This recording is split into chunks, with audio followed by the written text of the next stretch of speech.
Hanya perihal teori sejarah, yang mana zaman dulu kala ada manusia purba. Namun saya yakin bahwa manusia pertama itu Nabi Adam. Lalu apakah manusia purba itu benar-benar ada, Pak Ustadz? Adakah ayat Quran atau hadis yang menjelaskan manusia purba?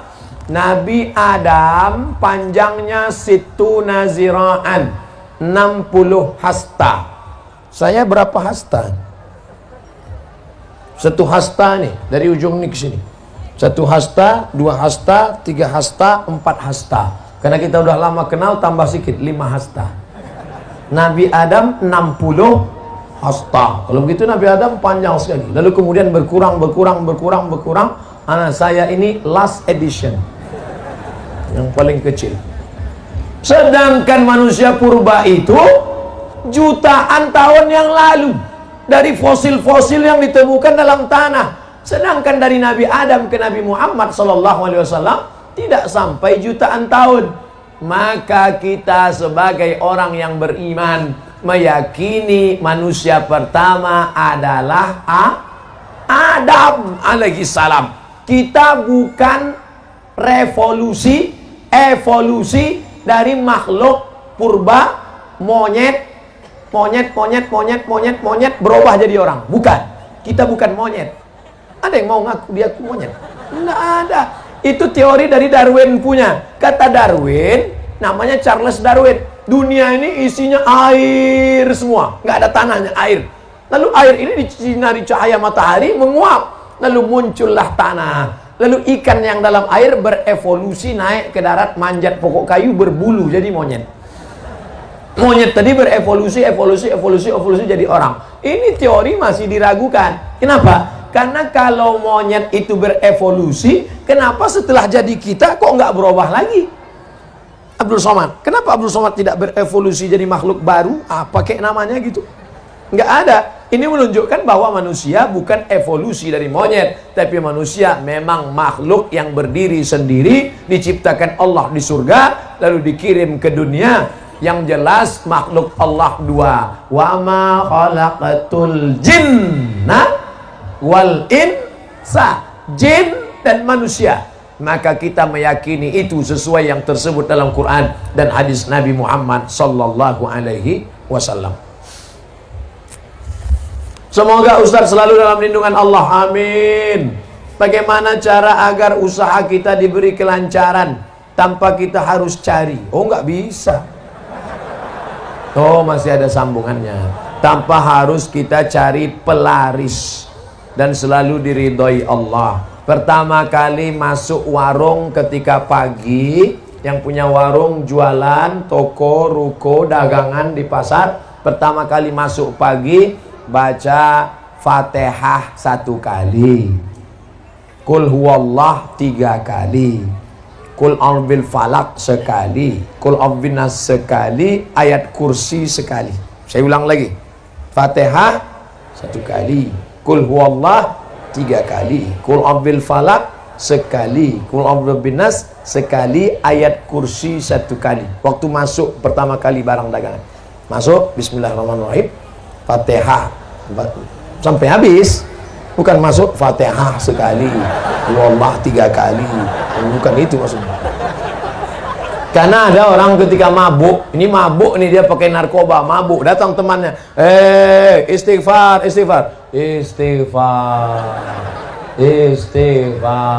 Bukan itu. Kalau disuruh istighfar berarti Astaghfirullah Rabbal baraya, Astaghfirullah minal khataya.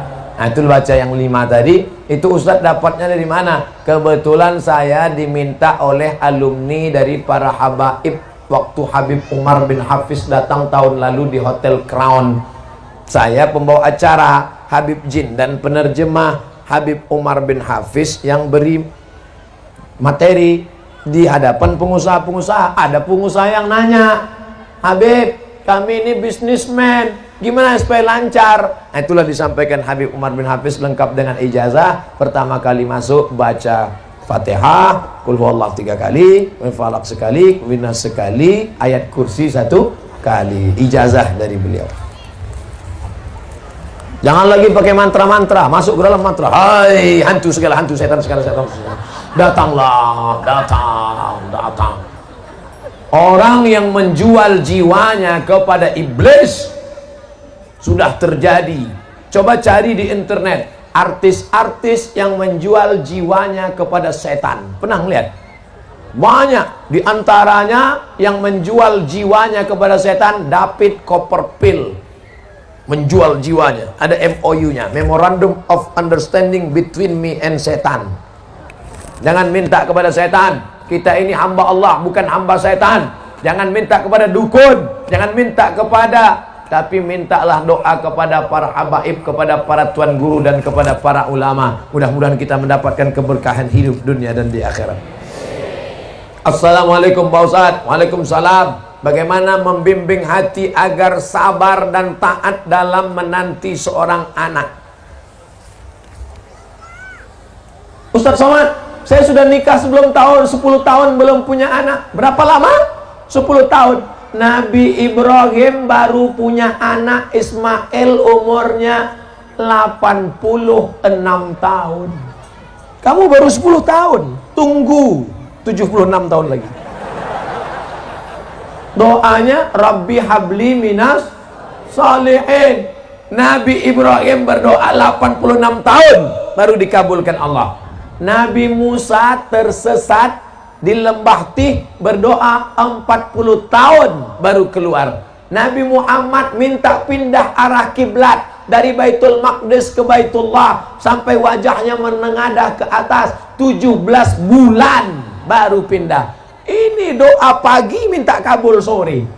Emang ente siapa? Oleh sebab itu, sulitkah bagi Allah membuat engkau hamil? Innama amruhu iza arada syai'an ayyakula lahu kun fayakun. Sudah diponis ini istri mandul, namanya Sarah. Sarah nggak mungkin punya anak, mandul, sudah tua. Tapi apa mau dikata, Allah punya kuasa. Akhirnya Sarah punya anak setelah Nabi Ibrahim berumur 99 tahun. 99 tahun jarak antara Ismail dengan Ishak, 13 tahun. 86 tambah 13, 99. Semua orang mengatakan Sarah mandul, gak mungkin punya anak. Ibrahim nikah sama Hajar, Hajar melahirkan anak Ismail, Sarah melahirkan anak Ishak. Allah punya kuasa. Oleh sebab itu jangan buka cabang dulu. Mana tahu yang pertama ini melahirkan. Kita doakan, mudah-mudahan wala aziban illa zawajtah, yang belum menikah mudah-mudahan ditemukan jodohnya. Wala raghiban illa anjabtah, yang ingin punya anak diberikan anak yang soleh dan solihah. Mudah Allah memberikan anak, saudaraku. Sebetulnya Allah hanya ingin melihat engkau bermunajat di tengah malam berdoa. Orang dulu anaknya 10, pulang dari bajak sawah, makan ikan asin, sambal teri, mati lampu, lahir 10.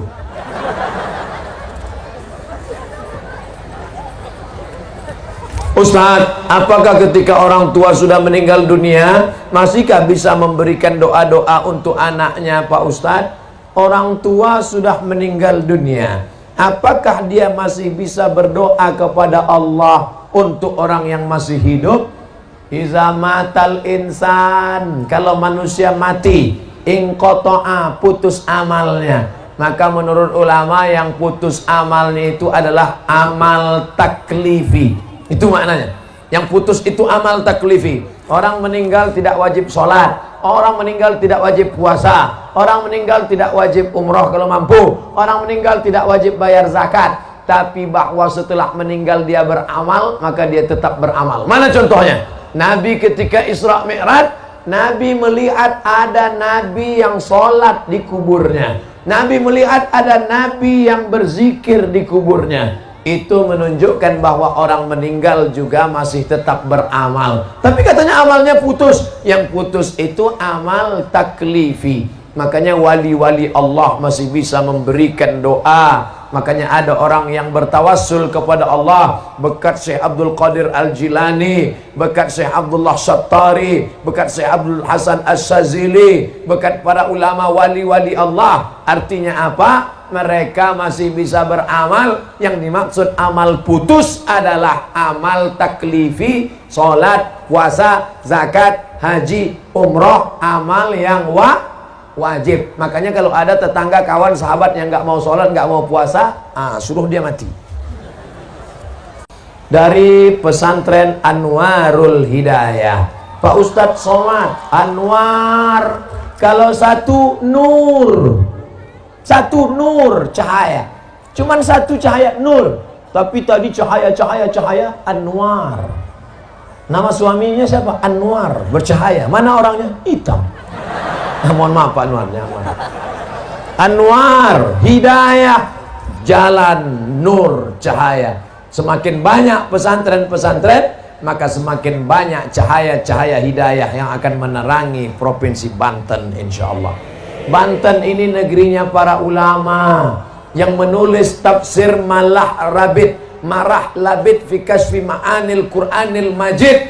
Tafsir berbahasa Arab, dibaca orang Arab, dicetak di Arab, ditulis-tulis Arab, dibaca orang Arab, ditulis oleh Syekh Muhammad Nawawi Al-Bantani, Banten, makamnya di Ma'la dekat Masjidil Haram. Pak Ustadz, bagaimana hukum seorang penghafal Quran yang sedang haid, murojaah hafalannya dengan memegang mushaf, dan apa dalilnya? Saya hanya berpegang kepada kitab yang saya baca. Kalau ada ustadz lain yang fatwanya beda dengan fatwa yang saya sampaikan, mungkin dia lebih alim. Yang saya tahu, perempuan yang haid tidak boleh megang Quran, tidak boleh bawa Quran, tidak boleh baca Quran, tidak boleh masuk masjid, tidak boleh tawaf, tidak boleh puasa, tidak boleh sholat. 7 larangan. Tidak boleh bawa Quran, tidak boleh megang Quran, tidak boleh baca Quran, tidak boleh tawaf, tidak boleh i'tikaf, tidak boleh sholat, tidak boleh puasa. Itu Ustaz baca di mana? Al-Fiqhul Islami wa Adillatuh Syekh Wahbah Zuhaili. Jadi kalau mau ngulang bacaan, sepakat 4 mazhab, paling tua Hanafi, nomor 2 Maliki, nomor 3 Syafi'i, nomor 4 Hambali. Perempuan yang tidak suci dalam keadaan hadas besar, dalam keadaan haid, tidak boleh baca Quran.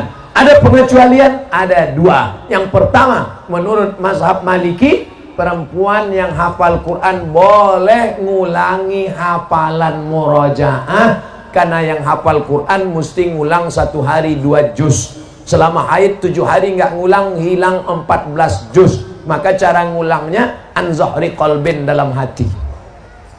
Makanya kalau ada nanti kelihatan ada anak gadis diam aja, itu sedang ngulang hafalan. Kalau dia hafal Quran, tapi kalau enggak diam, itu kesambet. Menurut mazhab Maliki, perempuan yang hafal Quran boleh murojaah, mengulangi hafalan an zahri qalbin, dalam hati diam. 2. Menurut mazhab Hambali, boleh mengulang membaca tapi putus-putus. Ibu-ibu yang guru di sekolah boleh, tapi putus-putus. Anak-anak murid ikuti ibu ya. Ya ayyuha allazina amanu ittaqullah haqqa tuqatih. Boleh. Jadi yang boleh mengulang hafalan 2. Pertama, perempuan yang hafal Quran. Yang kedua, guru ngajar di sekolah untuk putus-putus, potong-potong, menurut yang saya baca. Jelas? Apa perlu bersyahadat ulang, berbaiat bagi yang sudah lahir dari keluarga muslim? Bapaknya muslim, ibunya muslimah, anaknya muslim. Datang ustadz, kamu belum Islam. Kalau mau Islam harus ulang syahadat di depan saya, karena saya disaksikan guru saya disaksikan guru saya, guru saya disaksikan guru saya, sampai ke Nabi Muhammad. Tapi bapak saya Islam. Bapak kamu nggak diakui Islamnya karena belum belajar ke saya. Ini lagi tren nih sekarang. Maka ada jamaahnya yang datang ke saya, Ustadz Somad, kata guru saya, Islam saya belum sah kalau belum bersyahadat depan dia. Apa pendapat Ustadz? Bawa gurumu ke sini biar saya syahadatkan. Bawa guru kau ke sini biar ku syahadatkan. Ini UUD aja, ini UUD. Aliran-aliran model begini, UUD, UUE. Ujung-ujungnya duit, ujung-ujungnya wanita. Kalau yang mau syahadat nenek-nenek dari jauh aja. Kalau anak gadis harus di sana. Orang yang sudah bersyahadat, bapaknya Islam, emaknya Islam, tidak pernah diulang Nabi lagi syahadatnya. Yang masuk Islam awal itu yang bersyahadat. Maka kita jangan terkecoh dengan aliran-aliran begini. Insya Allah yang belajar kepada tuan guru, yang belajar pada kiai, yang belajar di pondok pesantren, dia tidak terkecoh, tidak terpukau, tidak pusing dengan yang begini-begini.